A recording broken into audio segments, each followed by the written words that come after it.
So I could swear I just did a reaction video yesterday, but I'm doing another one today. So there is a new video, the survey launch for Playtest 5. So I'm going to react to this video. And in addition, there's been so much time taken for reaction videos and so much happening this week that on Friday I'll be releasing a very, very short video. And then I'll be back to regular videos on Monday.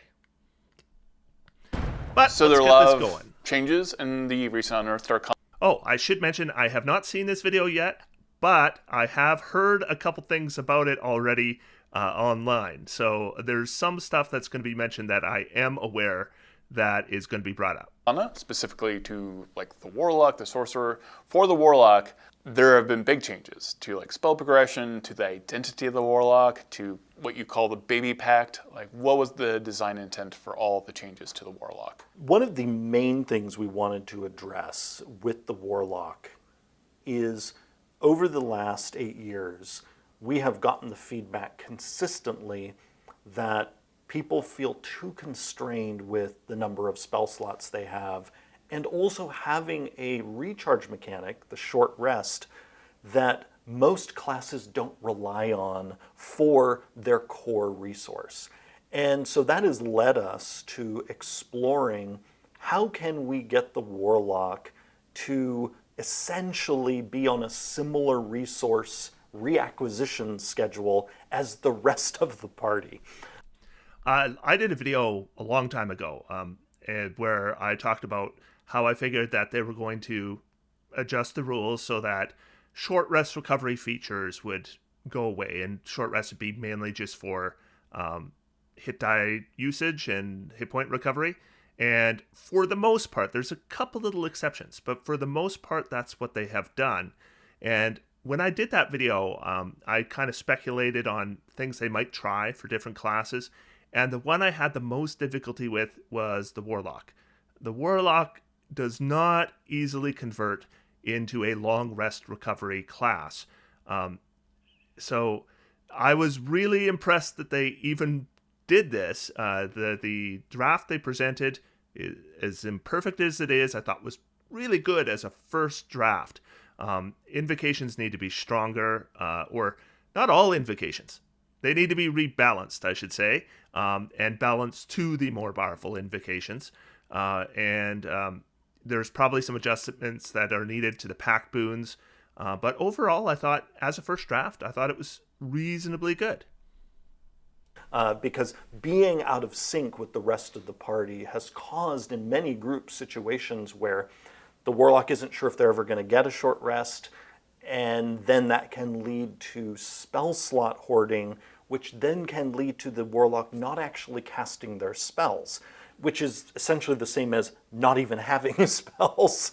And we always in our design prioritize actual power versus potential power. And so for us, it is actually a design problem if we see you have this potential power on your character sheet, but we don't see that you're actually using it. We want you to have actual power, not just potential power. And so what we're exploring with the Warlock is how... Another issue with the Warlock is, even if you do cast those spells, did you cast them in the right fight? Because once you cast them, you got your tap dry, and now you're just a cantrip machine. So it's all about timing, and because you have so few slots to spend, and then you got to take a short rest. And if you're not going to get a short rest, and you're going to go into another combat, then you aren't going to have leveled spells. So, you know, it is really difficult to know when to cast with the existing Warlock. How can we take the sort of promise of the Warlock and ensure that it is an actuality? And we are expecting it's going to take a few iterations to zero in on what feels right for the class and for people who love playing it. And so the version that we have in the most recent Unearthed Arcana is essentially round one of... Okay, so what he's telling you there is they have no expectation that the Warlock that we just saw in the playtest is going to look the same when it hits the player's handbook. They know it's going to have to be changed, and presumably they will use our survey results to help them guide what changes they should make. How can we preserve all the distinctiveness of the Warlock? I mean, that's why, Eldritch Invocations are still there, Mystic Arcanum is still there, the pacts are still there, pack boons are still there. All the main pieces of the Warlock are still present, with the main difference being that we are exploring a different take on the Warlock's spellcasting feature. And so I think I can kind of summarize what he's saying here and put it into even more plain language. But basically what he's saying is, hey, Warlocks have Eldritch Blast. It's better than any other cantrip in the game, and significantly so, especially that it can be enhanced, right, without like Agonizing Blast and Repelling Blast and that kind of thing. So you want to keep that. All right. Then we have our pack boons. And we have Pact of the Chain, Pact of the Tome, Pact of the Blade. What you've been telling us is they're not good enough and they should be better. Okay, so we're going to enhance those. Then you still want your invocations. We cannot give you full spell casting on top of that because then the Warlock is more powerful than any other spellcaster. So if we're going to give you full spell casting, then all those other features need to be scaled way back. I mean, in the new playtest, you could make a fairly clear comparison to the Warlock and the Sorcerer because they use similar known spell mechanics and they're accessing the same spell list now, and that wasn't the case before. And now what it really comes down to is what's better, metamagic and sorcery points, or Eldritch Blast plus invocations plus pack boon. And I would say, I mean, this is technically opinion, but I would say the Warlock comes out ahead there. So if you give the Warlock Sorcerer spellcasting, then why am I playing a Sorcerer, right? If we want to have unique class identity, you give Warlock these nice features, and they're better than metamagic, and then they pay a cost in terms of spellcasting ability. And we are... Oh, and the reason they use the half casting is, I think, pretty obvious, and that is multi-classing. So in the current edition, Warlocks don't multi-class like other spellcasters. So because they use an entirely different system, then that means that you have to track their spellcasting ability entirely separately. So if you're a 5th level Warlock, 5th level Wizard, which would be an odd mix, but nevertheless, if that was what your character was, you would track your Warlock spell slots and your Wizard spell slots separately. Well, any other spellcasters, if they multi-class, they can combine them. And that includes half-casters like Rangers and Paladins, and third-casters like Eldritch Knights. So if you want the Warlock's spells to integrate into multi-classing cleanly, half-casting is a nice way to do it.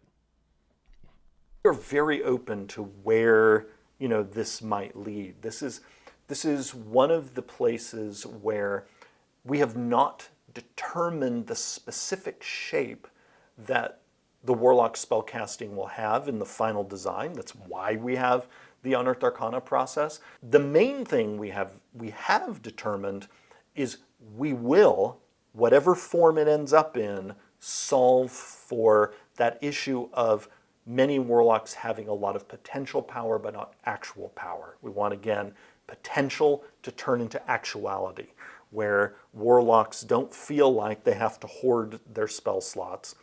But the thing is we also have to do this without making the Warlock overpowered. Because, of course, one of the easiest ways to make sure Warlocks always have spell slots is just, you always get them back at the start of each, each combat or something. Like, that's not on the table because we don't want to create a situation where suddenly the class is wildly overpowered.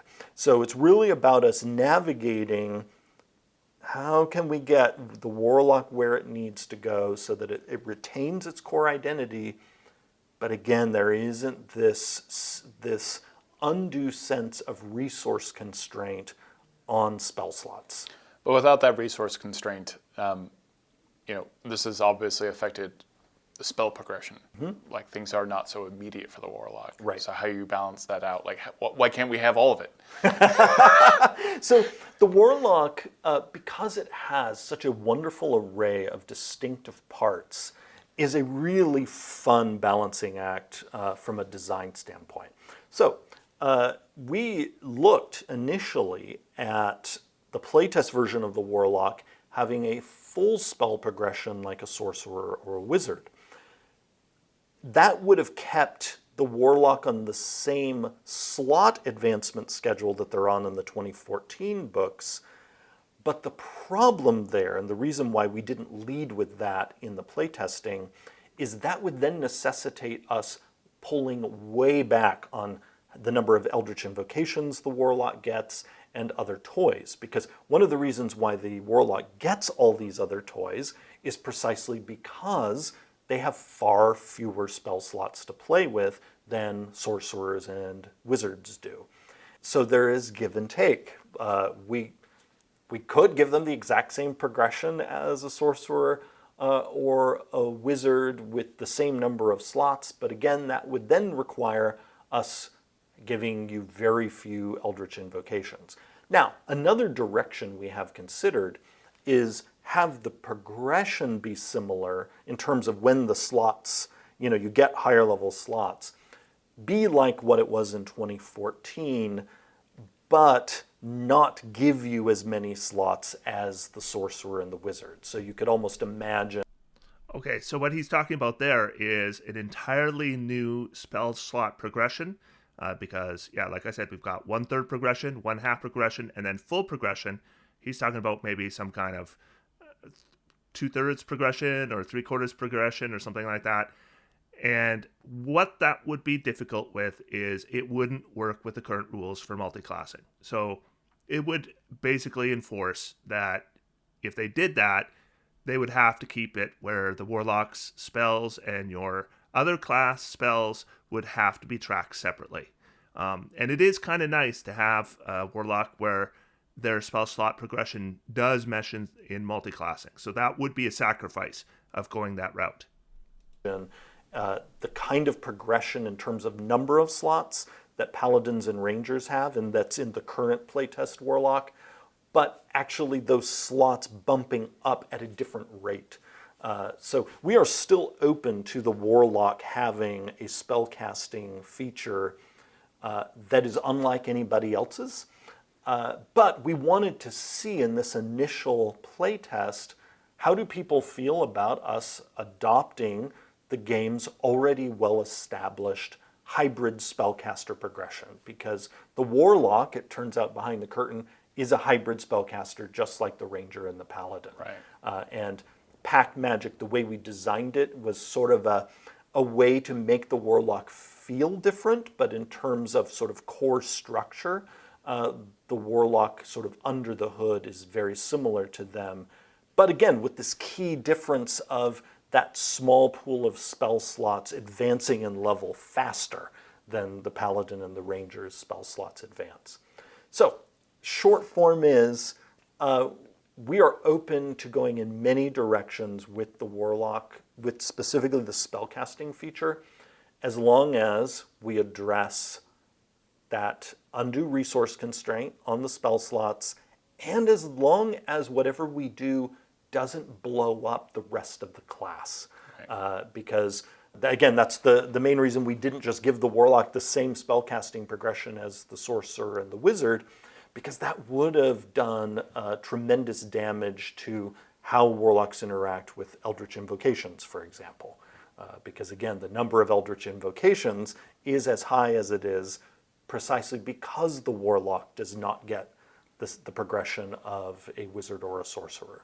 Bringing us to specifically how the Sorcerer is presented in the most recent UA, what were some of the design changes that you went about and why, especially when it comes to like metamagic and like the cost and what they do? Well, why were those changes there? So we examined each metamagic option and not only wanted to make sure that it was delivering the right amount of power for the number of sorcery points it cost, And we wanted to incorporate in feedback we've seen from the community over the last 8 years. And some of that feedback came in 2021 when we did the big Player's Handbook survey, and we got a lot of feedback on every class feature in the game, and that included every metamagic option.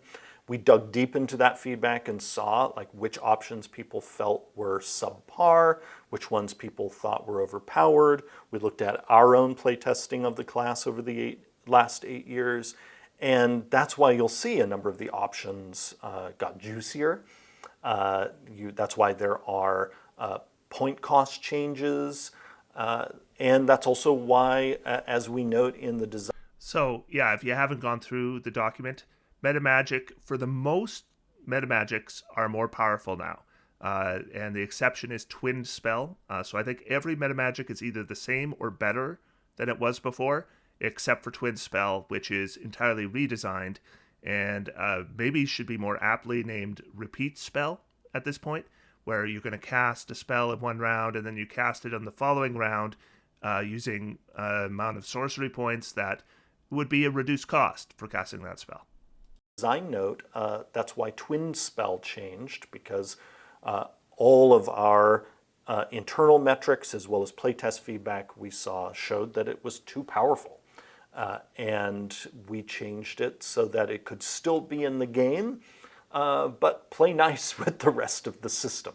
Twin spell is a hard thing for a sorcerer not to be using, yeah, for sure. It's definitely an indication that it's rather powerful. Were there any other examples of like the point changes or things that were adjusted that stand out to you? Again, all throughout we were looking for ways to make sure things were balanced and also more fun to use. So like we made careful spells so that it was more generous, because some of the feedback we got was that it, while useful, still felt a little hard to use because the people you're trying to protect could still be hurt, and so we took that feedback seriously and we thought, we absolutely for this sorcery point cost can make careful spell even more careful, and really it's just an example of us not only going through the playtest feedback painstakingly, but also it's an outgrowth of our constant playing and DMing of the game and seeing places where, we could give more here. And then again, twin spell is the rare case where we needed to really dial down the volume, because if we were to have kept twin spell in its old form, and this is in the design note in the Unearthed Arcana, the sorcery point cost, if it actually reflected the power of that option, would have to be extremely high, because you were essentially getting the effect of quickened spell and also the effect of trading in sorcery points for a spell slot and getting all of that for a discount. He's underselling it. He is underselling it because it is even more than he said. Yes, you're getting an additional spell for a discount. Yes, you're getting the ability to cast 2 spells on the same turn that Quicken Spell gives you, but Twin Spell is significantly better than those 2 things combined, because Twin Spell also allows you to concentrate on what is essentially 2 different spells at the same time. Also, Twin Spell allows you to bypass something that Quicken Spell doesn't. Quicken Spell uses your bonus action. As soon as you cast a spell with your bonus action, any other spell you cast on your turn has to be a cantrip. And Twin Spell doesn't have that limitation. So Twin Spell is not just as good as he just said. It is better than he just said. And so we needed to get that so that it was not going to be a disruptive option. One of the things I love about where we landed in the current playtest version of Twin Spell is the new version made it so that we could remove any of the targeting constraints that were on the previous version. And so if people have ever, you've been in those situations where the table is wondering, can this spell be twinned? Can that spell be twinned? You never have to, with this current playtest version, you never have to ask or answer that question, because it works on any spell that has a casting time of 1 action that the sorcerer can cast. Yes, this has come up a few times for myself as well. There have been some questions about Sorcerous Burst, which is a cantrip very specific to sorcerers. Obviously, it does some damage. Some people have wondered, well, how much damage does this do relative to another core ability like Eldritch Blast? So it's a great question. It's not really a relevant comparison because Eldritch Blast is a very unique cantrip, and I already talked about how it is part of the Sorcerer package, the Warlock package, and why Warlocks don't have full spellcasting progression. So comparing it to Eldritch Blast isn't particularly useful. But what is useful is comparing it to spells like Ray of Frost or Chill Touch or Firebolt.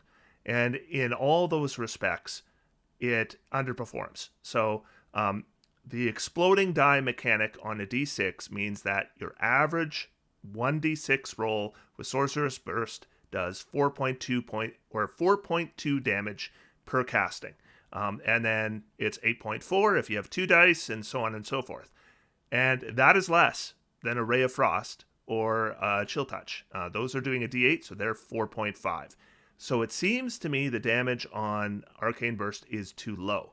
Now, the advantage of Arcane Burst is that you can change your damage type, so you can choose fire or cold or lightning or acid or thunder or poison, I think. You would never choose poison, but you could. But with monster design in D&D as it is right now, that's not particularly useful. If you have a spell that does radiant damage or does force damage, you basically don't have to worry about resistances in the game, and vulnerabilities in the game are so rare that exploiting vulnerabilities isn't really a benefit of a spell because there's just so few vulnerabilities to actually exploit. Most monsters just don't have vulnerability.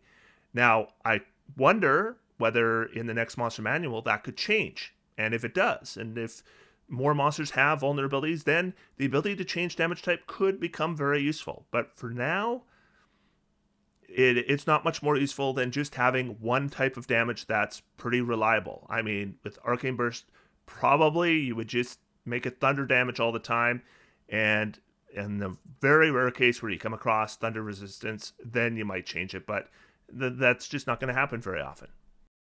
Question, and there are two main pieces to my answer. One is, through this playtest process, we will, through playtesting and our internal development process, all together figure out where exactly Sorcerous Burst damage should land. And so anytime we introduce brand new design like this, we'll see where it is appropriate for that spell to land for print. And where it is right now is what our sort of initial internal metrics say it should be, but extensive playtesting often can lead to us ending up in a different place numerically than where we started.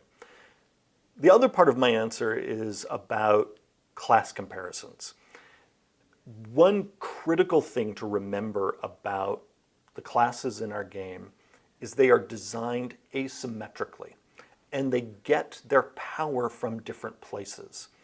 This is especially the case now given the comparison you brought up between Eldritch Blast and Sorcerous Burst, especially the case now that we are exploring certain cantrips and spells of first level and higher being class specific. Because what that means is we can tune the spell to be have the right output for the class that it belongs to. And so in this case in particular, Eldritch Blast is, in terms of damage, intentionally the best damaging cantrip in the game. And that is connected to the fact that Warlocks have very few spell slots. So the Eldritch Blast is a part of the environment of the Warlock class. So comparing it to Sorcerous Burst or Ray of Frost or any other cantrip in the game isn't helpful because Eldritch Blast is tuned for the Warlock in the context of all of the warlocks of their sources of power. The sorcerer has simply more spell slots than the warlock does. And the sorcerer not only will be able to cast, in the current playtest, higher level spells before the warlock can, but then also more of them than the warlock can. And so, yeah, the warlock's cantrip is going to be better as long as they don't have the same. So he's basically explaining the same thing again, but what we want to do with Arcane Burst, that's what it's called, is we want it to be comparable so that if a sorcerer is casting an attack cantrip, they might want to use Arcane Burst because the sorcerer has lots of cantrips. They have more cantrips than other casters do. So they can choose Firebolt and Ray of Frost and Chill Touch if they want, as well as, Toll the Dead if they want. And then the question is, when would they want to cast Arcane Burst? And the current answer is probably never. And that's no good. Then there's no point in having it. What we want is for the Arcane Burst to be, it doesn't have to be a lot more powerful than the other options, but it should be at least as good. Interaction with spell slots and spell levels. You cannot get me more nervous about giving warlocks too many spell levels quicker than telling me that Eldritch Blast would have to be weaker. Just instinctually, I'm like, oh no. It would have to be. No. And that's what I was getting about earlier, that the main reason we did not give the warlock the spell progression of the sorcerer and the wizard is it would mean almost everything else in the warlock would have to change. Because everything in the warlock, from, again, Eldritch Invocations to how much damage Eldritch Blast deals, all of that is in the context of the warlock's constrained access to spell slot spellcasting. And so the approach we took was keep as much of the warlock intact as possible while addressing this issue specifically with spellcasting. And that is the approach we'll continue to take as, again, we iterate to get to the place where warlock players overall are saying, yeah, that's it. That's what we want. And again, it might take several versions until we get there. One of the most interesting things about this Unearthed Arcana is that you do have specific cantrips or specific spells locked to a class or as a core feature of that class. Why did that come? I can tell you why it happened.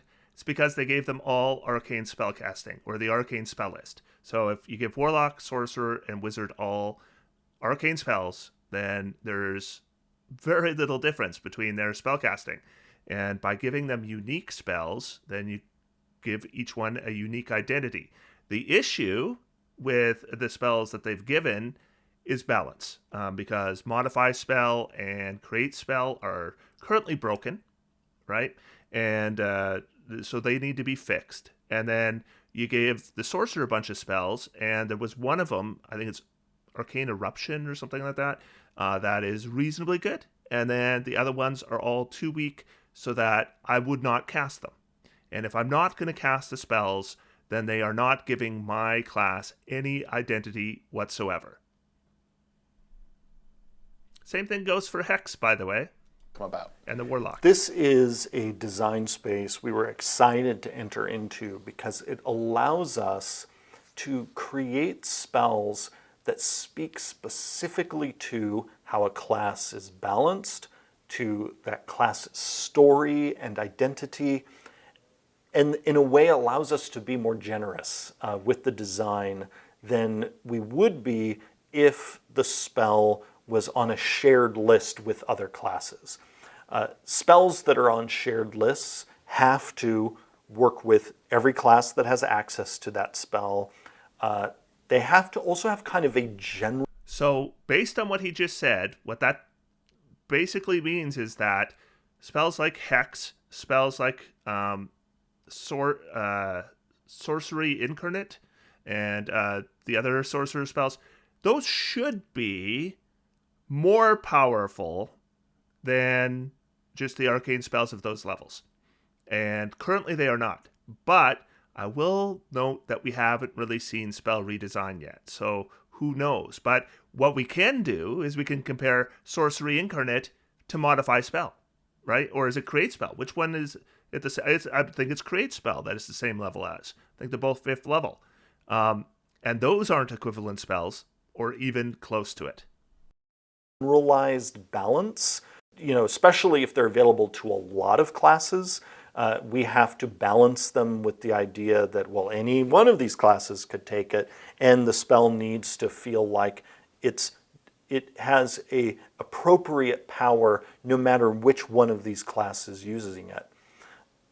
The moment we say that this spell is usable only by members of this class, that gives us a very different environment for the design, because then all we have to ensure is this is right for Warlocks, versus this other one, this is right for Sorcerers, and this other one, this is right for Wizards, so on and so forth. And it also means that the spells can even refer to features within the class. We do this, for example, in some of the new Sorcerer spells, where they can actually talk about your sorcery points. Whereas if it were a general spell shared by many classes, the spell would never do that. It wouldn't be able to interact with this piece of your class that only your class has. And so again, it allows us to do sort of more bespoke spell design that is about a particular class's fantasy. So we have a variety of epic boons. Is there, I know that you have difficulty choosing amongst your babies, but like, is there specifically an epic boon? I love them all. Is there an epic boon that you I do appreciate the epic boons in this playtest are really good, like really good. And going through them, there weren't any I thought, oh, this one sucks. No, they're all pretty good. I know that the prioritization of epic boons versus everything else in the game should be low, because they're going to see less use. But it was nice to see they did a pretty good job, I thought. yourself are most excited for its inclusion, or one that you've noticed other people are more excited for?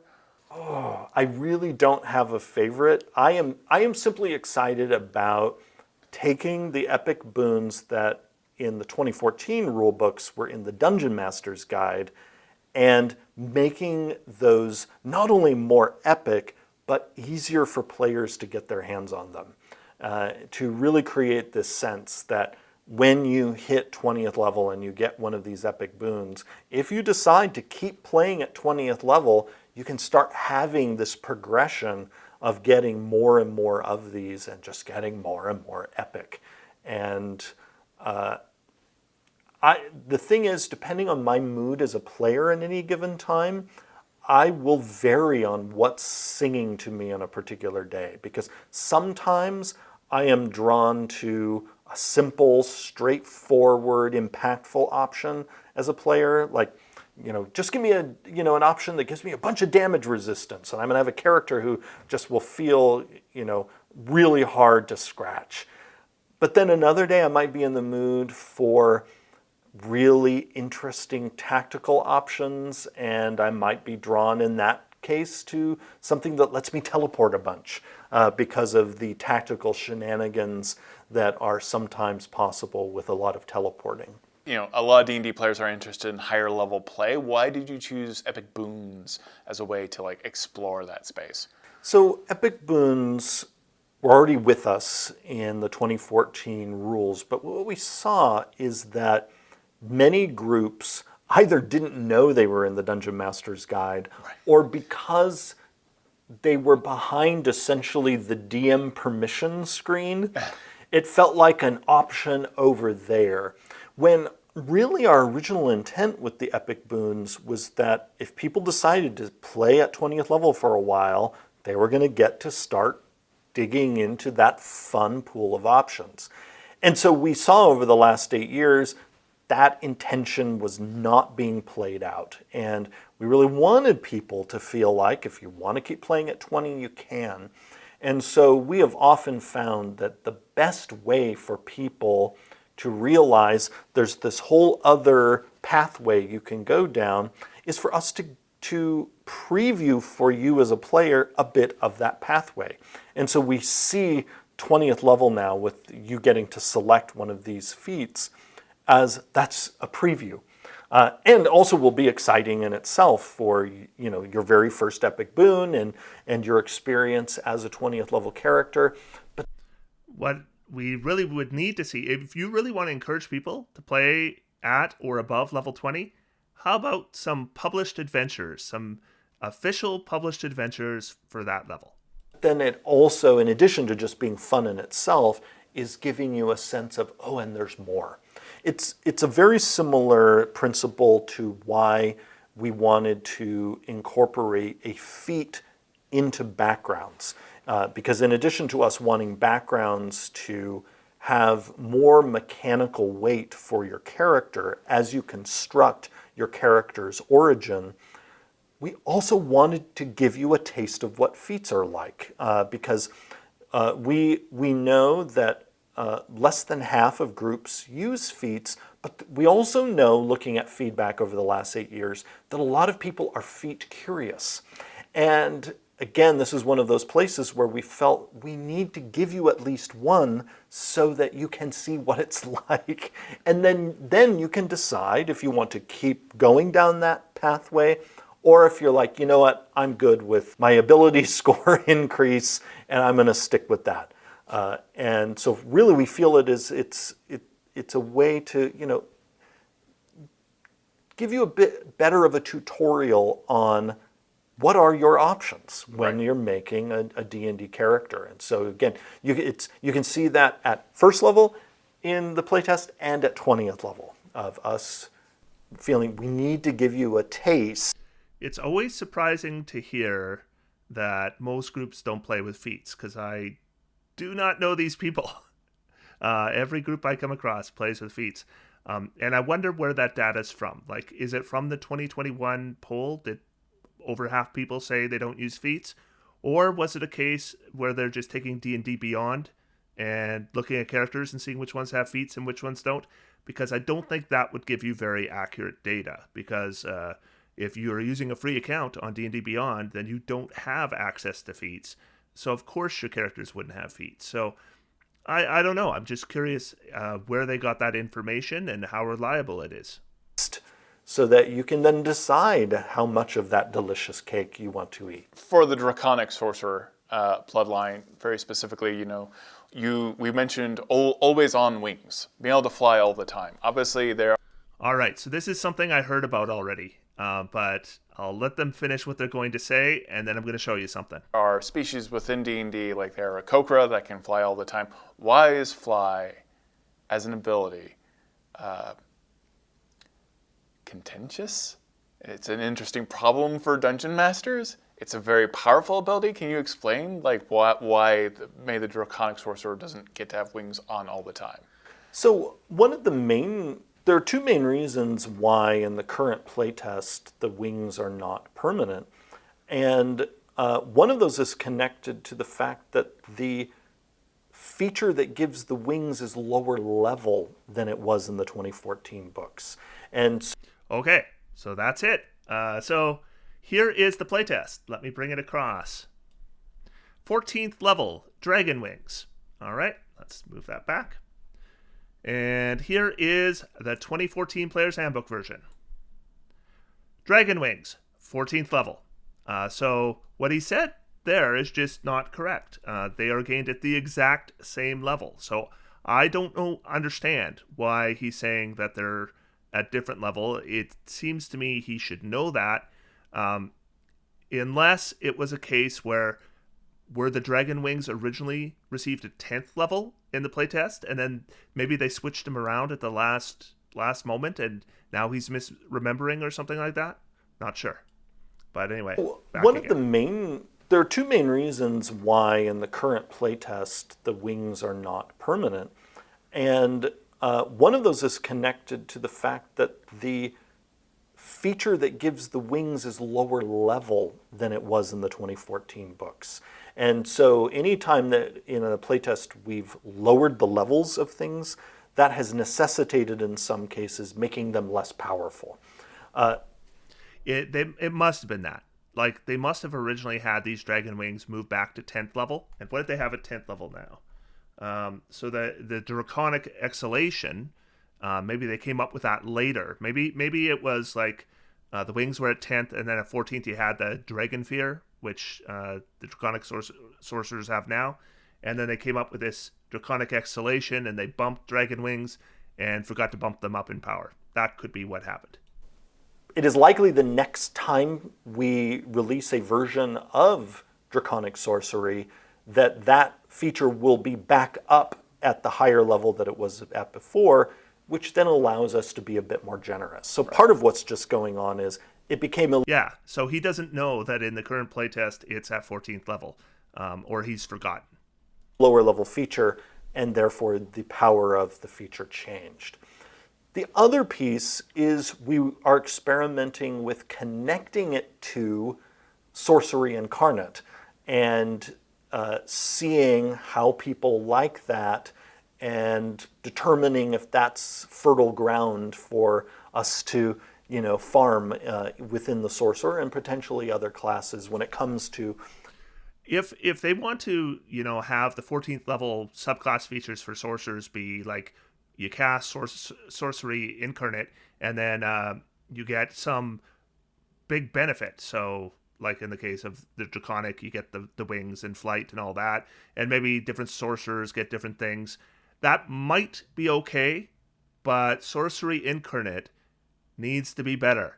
It's just not good enough for us to want to cast it. I can fly with a 3rd level spell, and I can fly pretty fast with a 3rd level spell using my concentration for a longer duration. Sorcery Incarnate, it's just got to be pumped up so much before I would ever want to cast it with my 5th level slot. Combining features with spells that you're getting through other features. So I'm expecting we're going to see one or two other versions in the playtest process of that very feature. And specifically to feats, I think there is, some people miss having some of those feats that gave you like a -5 to hit, and then you had that 10 plus damage. Why were those not included in this UA? So we included those in a previous Unearthed Arcana, and those feats, the satisfaction scores were solid. Yeah. But we have definitely been paying attention to conversation online about those feats and their role in the game. So really the short answer is those feats weren't the focus of the most recent Unearthed Arcana. It's also really important to separate in one's mind those feats from our classes. Right. Because I've seen some conversation that certain classes rely on those feats for their viability. And the thing to remember whenever having those conversations is a majority, it's not a huge majority, but it is, technically a majority of groups that don't use feats. Other than the feat the previous ability score improvement, which has now become a feat, more than half the groups out there are not using those feats and enjoying the classes that some people say must have those feats to be viable. So I just want to... So what I would say in regards to that is, let's say that over half groups don't use feats. I mentioned earlier, I'd like to see the data, but let's just say it's true. I would hazard the guess that in those games, your standard person playing a wizard is taking spells like Scorching Ray and Magic Missile and maybe Chromatic Orb.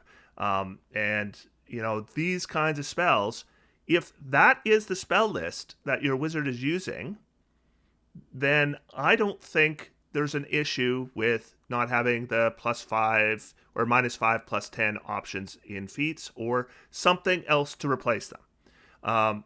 But soon as you have the wizard player who knows the right spells to pick, or the druid player who knows the right spells to pick, then the warrior characters really do need those kinds of increases to compete, and even then they don't necessarily compete even with those feats.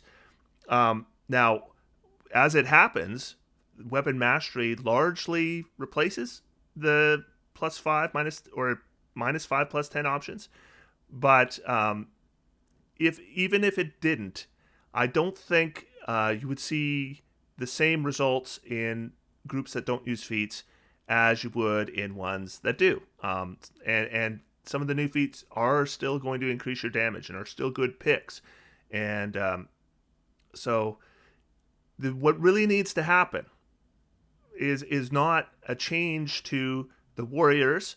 They don't need a -5 +10 option. What needs to happen is spells. Spells need to be looked at, because there are certain outlier spells that everybody takes in an optimized group or experienced groups, the groups that are using feats likely, that give those casters that greater degree of power, so that your warrior characters have to do every little mechanical trick they can to try to stay relevant. And soon as spell redesign comes, because they're going to have to, it's a third of the player's handbook or something like that. It's a fair chunk of the player's handbook. So there's going to have to be at least one playtest for spells, and probably more than one. Maybe they'll do one for each school of spells. But soon as those come out, that's when we'll really know how everything's going to shape up. Because until those come out, we have no idea. I want to make sure we level set that the classes and the feats are not the same thing.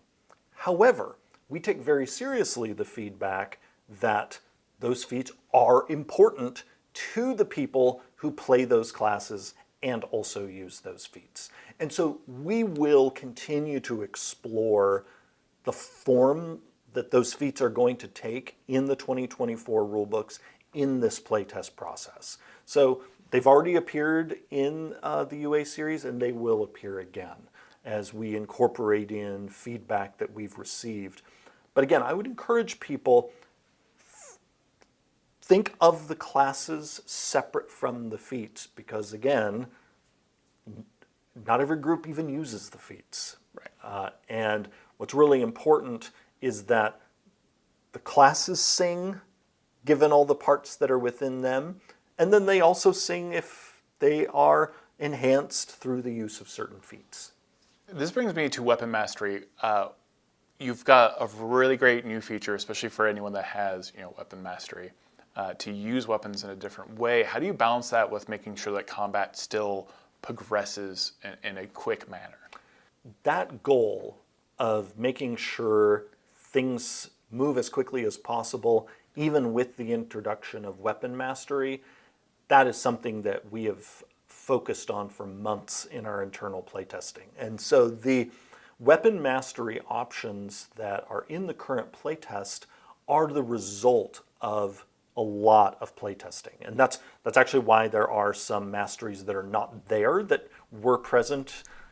So one thing he says there that applies to more than just weapon masteries is he's talking about how when they do their internal playtesting, they're playing with playtest rules that we have not seen yet.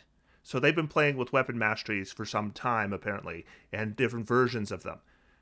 And so they are likely playing with different spells than we're playing with as well, and different monsters than we're playing with as well, or differently designed monsters. And so the way they see balance on certain things and the way we see balance on certain things may be a matter of perspective.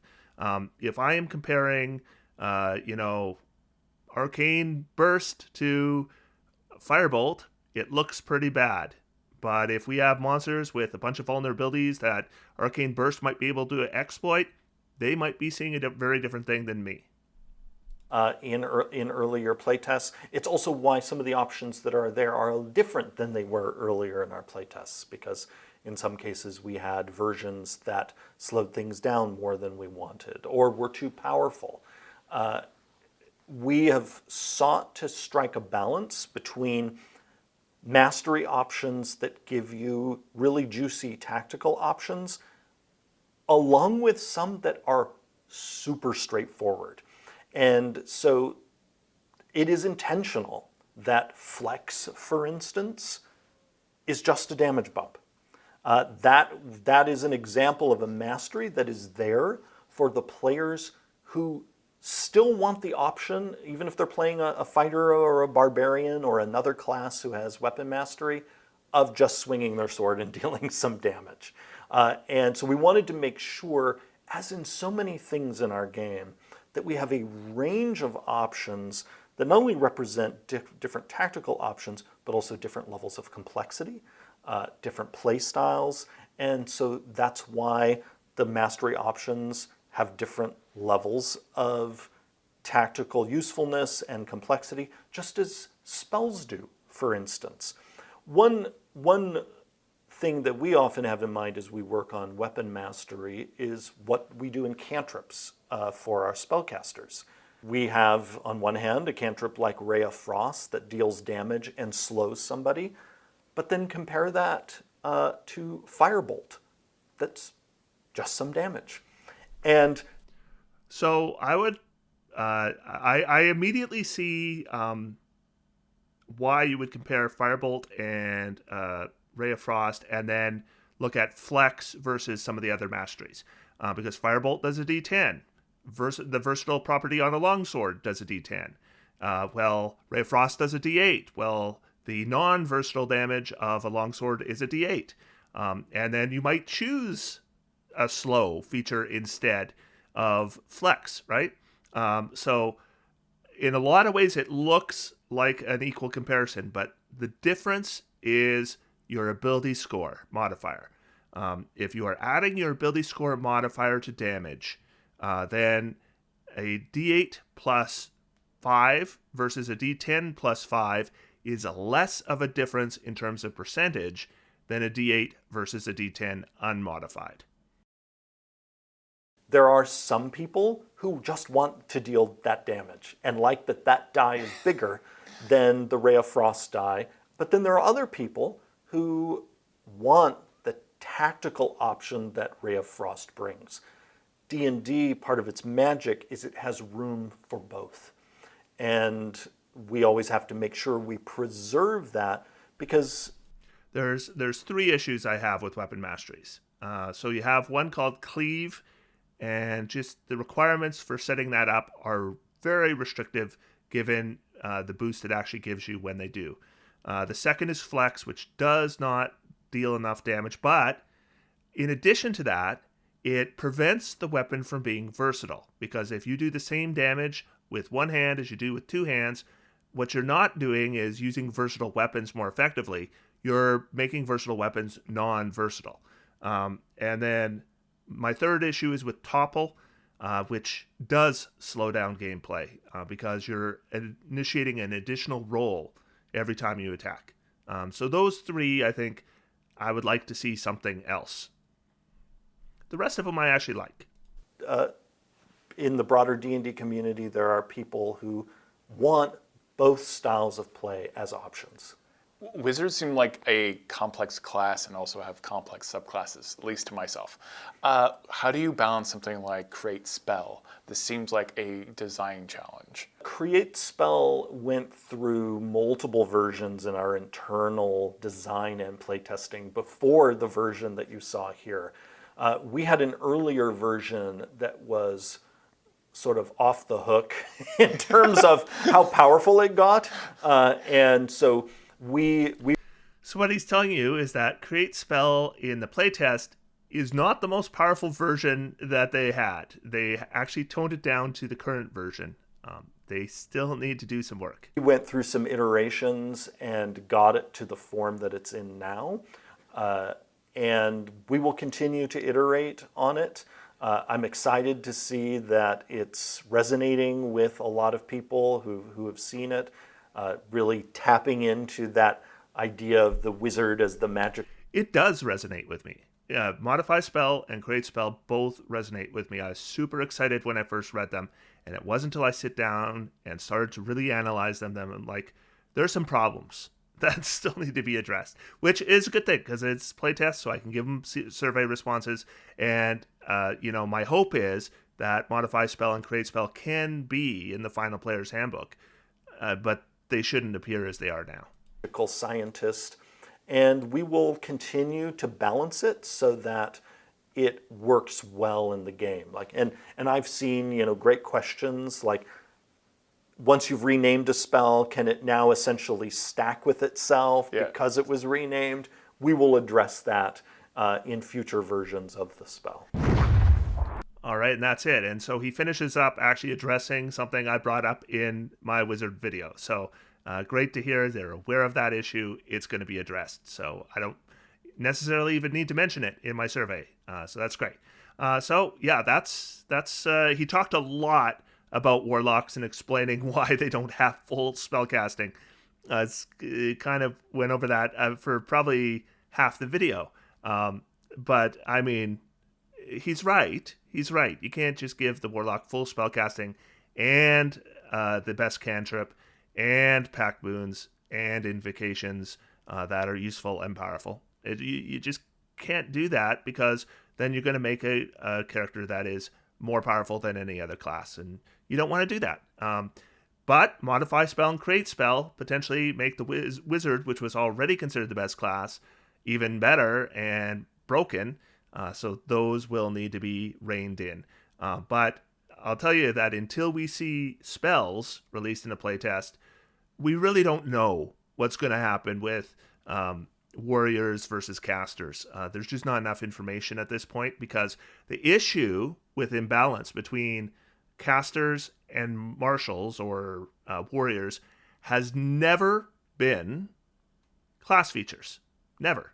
It's always been spell design, and not all spells, just outlier spells that are problem spells or standout spells that create these issues with gaps. You bring those spells in line, there's not a problem anymore. And I sure hope we see that. I'm sure there will be spells in future Unearthed Arcana. It's basically a guarantee. They're just too much of the player's handbook for them to just ignore. Anyway, that's it. So on Friday, short video. Then on Monday, back to normal size videos. Talk to you guys later.